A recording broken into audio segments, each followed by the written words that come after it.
안녕하세요. 오스미됐습니다. 오늘이 말이죠 9월 30일입니다 2021년이 시작된 게 엊그제 같았는데 벌써 9월 말이 됐습니다.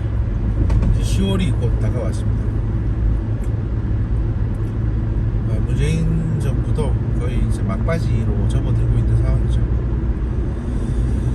이렇다 보니까 이제 지금 일어나고 있는 여러 가지 사건들에 대해서 수사기관들의 태도도 조금씩 달라지고 있는 것 같습니다. 예를 들면 이제 화천 대장동 사건 관련해서 일반적으로는 이제 검찰이나 경찰이 이재명 편을 들어줄 것이다 라고들 생각을 하시는데 상황이 좀 그렇지가 않아요. 왜냐하면 이재명이 유력하니까 좀 신경을 안 쓰는 건 아닌데 윤석열이 더 유력하거든요. 만약에 이재명을 실드치려고 불법적인 일을 했다가 이제 윤석열 당선이 되면 그런 불법적인 일을 했던 공무원들은 다 모가지가 되는 거죠. 감옥도 가시는 거고. 그 다음에 과거 이제 MB 정권 때 사례에서 봤듯이 이재명 씨를 위해서 불법적인 일을 하더라도 공무원들이 세상에 더 이상 그런 걸 그냥 내버려 두지 않습니다. 뭐 이재명 씨가 그렇게까지 챙겨주지 않아요. 결국에는 이제 감옥을 또 가실 겁니다. 자, 그렇다면 정의로운 일을 하고 감옥을 안 가는 게, 막말로 법대로 일하고 감옥 안 가는 게 가장 낫죠. 그래서 수많은 일선 경찰과 검찰이 좀 그렇게 움직이는 것처럼 보입니다. 김호수 총장에 대해서 걱정들을 좀 하시는 분들이 계시는데, 제가 아는 한 그 양반은 이제 그 양반은 특수부 출신이고 수사에 있어서는 크게 양보하지 않습니다. 그러니까 이제 엄정한 수사를 하는 사람입니다, 나름대로. 물론 이제 윤석열 총장하고 다른 거는 김호수 총장은 눈치를 엄청 봅니다. 눈치를 엄청 보고 좋은 게 좋은 거 아니냐 뭐 이런 마인드긴 한데, 그래도 이게 정권이 한 1년 반 이상 남아있으면 모를까. 지금 띡해봐야 이제 한 6개월 남아있는 거거든요. 6개월 동안에 수사 결과를 내는 것도 쉽진 않지만 빨리 진행하면 구속시키고 할 수 있습니다.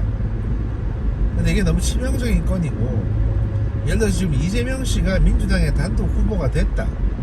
그 상황에서 수사 결과가 나왔는데 이재명 씨 연루된 내용들이 나온다. 이러면 선거를 사실상 민주당은 선거를 포기해야 되는 상황이 됩니다. 윤석열 씨가 거의 단독으로 출마해서 찬반을 묻는 게 되겠죠. 물론 우리 진보 쪽에서 몇 놈 더 기어 나오겠죠. 하여튼 지금 상황은 그렇기 때문에 여러분들이 걱정하실 것처럼 수사기관에서 이걸 다 덮고 이런 일은 사실 일어나지 않을 것으로, 제가 봐도 그런 일은 없을 것으로 보여집니다. 그 다음 조성은 건 관련해서는 지금 이제 중앙일보와 조선일보의 민환 기자들이 들라붙었습니다. 이게 원래 한쪽의 메신저가 이제 좀 약해지고 많은 허점이 보이게 되면 언론인들이 많이 달라붙습니다. 게다가 이제 언론인들이 달라붙도록 그 반대쪽에서 정보를 제공하기도 합니다. 경우에 따라서.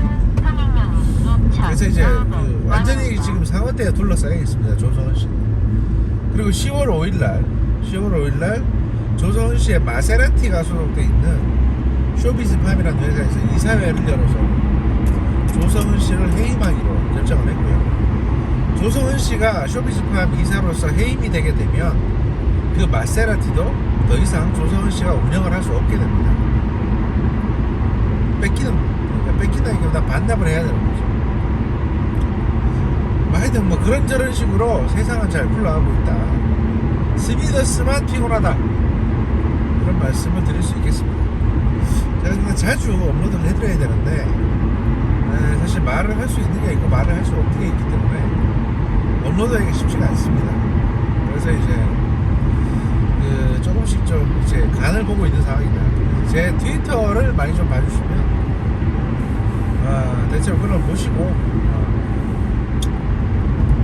최신 정보들을 얻으실 수 있지 않을까라는 생각이 들고요.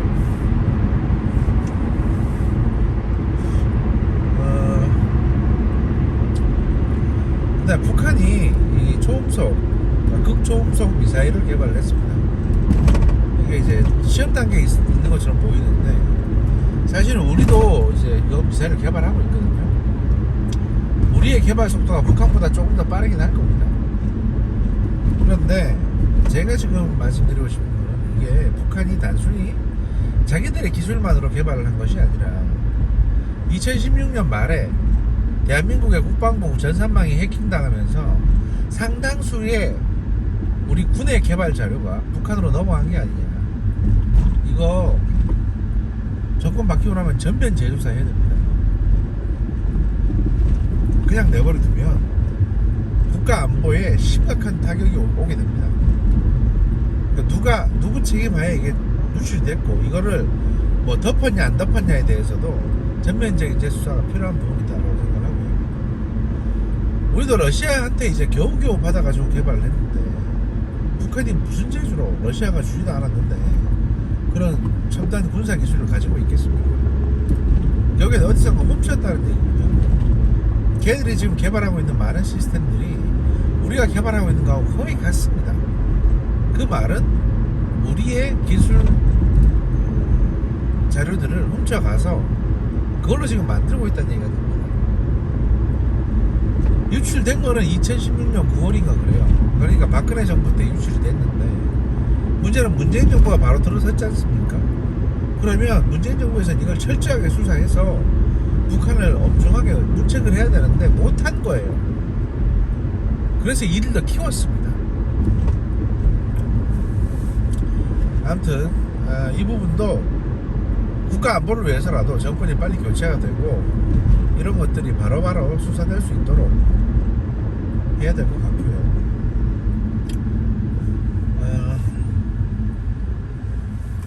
그 다음 지금 윤석열 씨의 지지율에 대해서 고민하시는 분들이 꽤 많으신데요. 사실 여론조사 같은 경우는 왜곡되어 있습니다. 지금 무슨 말씀드리냐면 지금 메이저 여론조사 기관에 뭐 본부장급 이상 출신들이 다 이재명 캠프에 한 명씩 가 있어요. 저희 전관으로. 그래서 여론조사 기관들의 영향력을 행사할 수 있는 위치에 있습니다. 그리고 한 3,000명한테 전화조사를 한다고 하면 민주당 쪽 지지자 뭐 이게 가입해서 이제 하는 뭐 외곽 단체에서 활동하는 그런 사람들의 연락처 수십만 개를 가지고 있거든요. 그 양반들은. 그 중에 한 1,000개 밀어 넣어가지고 여론조사 결과를 얼마든지 왜곡시킬 수 있습니다. 그렇기 때문에 여론조사 결과는 그냥 참고 삼아 보시고요. 실제 바닥의 민심을 봐야 됩니다. 바닥 민심. 제가 어제 들은 얘기로는 그 호남 쪽에서 윤석열 후보에 대해서 민심이 굉장히 좋습니다. 특히 자영업자들. 그래서 이제 그분들이 하는 말씀은 윤석열이야말로 호남에서 가장 많은 표를 얻은 후보가 될 수 있다. 가장 많은 표를 얻은 보수 후보가 될 것이다. 이런 얘기까지 나와요. 그리고 실제 여론조사 지표에서도 이전과는 다른 굉장히 높은 호응을 보이고 있는데 이거는 문재인 정부의 무분별한 방역 정책으로 인해서 자영업 자체가 붕괴됐지 않습니까? 거기에 대해서 이제 윤석열 후보가 100일 동안 자영업을 살릴 수 있는 특단의 조치를 갖고 가겠다고 했습니다. 소위 말해서 이제 집중 지원 정책, 예를 들어서 파격적인 금액이겠죠. 뭐 식당 이게 피해 평가 해가지고 5천만 원에서 1억까지 줄 수 있는데 뭐 왜냐면 이게 낯선 금액이 아니라 일본이나 미국은 그렇게 합니다. 그래서 이제 그렇게 운영자금 대출도 해주고 그 다음에 지원금도 주고 해서 그 경기를 활성화시킬 수 있도록. 사실 개개인에게 몇십만 원씩 나눠주는 게 큰 의미가 없어요. 오히려 그 개개인이 속해 있는 직장이라고 할 수 있는 이제 중소기업이나 또는 자영업 이런 데다가 운영자금을 대출해주고 좀 더 낮은 이자로 좀 더 쉽게 무담보로 또는 국가가 이제 보증 서비스를 해주면 됩니다. 그 다음에 이제 그 무상으로 현금 지원을 할 수도 있죠. 예를 들면 어떤 식당에다가 만약에 한 1억을 보상금으로 지원해 준다고 칩시다. 그럼 그게 되게 불공평해 보이겠지만 그 식당의 구성원인 종업원들이라든지 식당 사장이라든지 이런 사람들은 생계를 유지할 수 있습니다. 그냥 아무 상 있어도 그만 없어도 그만이 일반 국민들에게 25만 원씩 줘가지고 그냥 삼겹살이나 사 먹고 병원비나 내게 하는 것보다는 훨씬 낫습니다. 이게 이 방식이 저도 몇 개의 가정을 살릴 수 있고 저기도 시스템이 굴러가게 할 수 있는 방식입니다. 그래서 아마 이런 것들에 대한 좀 더 현실적인 대안들을 구상을 하고 동시에 방역 정책도 굉장히 이제 플렉시블하게 현실적으로 예를 들어서 지금 뭐 6명이면 되고 8명이면 안 되고 뭐 이런 말 같지 않은 거 다 빼버리고 그 다음에 심야가 안 되고 밤에 먹으면 코로나가 더 잘 걸립니까? 그러니까 모든 제한을 제외하되 예를 들어서 방역 수칙만 철저하게 지킨다면 마스크 쓰고 소독하고 체온 재고 이것만 한다면 인원 제한 없이 영업시간 제한 없이 영업을 할 수 있도록 하는 이런 조치들이 필요하다는 거죠. 사실은 대신에 방역 원칙을 철저하게 지키시면 되죠. 막 그런 식으로 하여튼 정책 개선이 좀 진행될 것 같고요. 그러면 상당 부분 이 경기 회복에도 도움이 되지 않을까라는 생각이 듭니다. 이게 제 사견입니다. 사견. 제가 구상하고 있는 게 그렇다라는 거죠. 하여튼 뭐 세상이 되게 힘들지만 또 굴러는 갑니다. 여러분도 여러분 자리에서 그리고 또 뭐라도 시도를 해서 변화를 이끌어 나갈 수 있도록 노력을 하셨으면 좋겠습니다. 멀지 않은 시간에 다시 또 업로드를 하도록 하겠습니다. 감사합니다.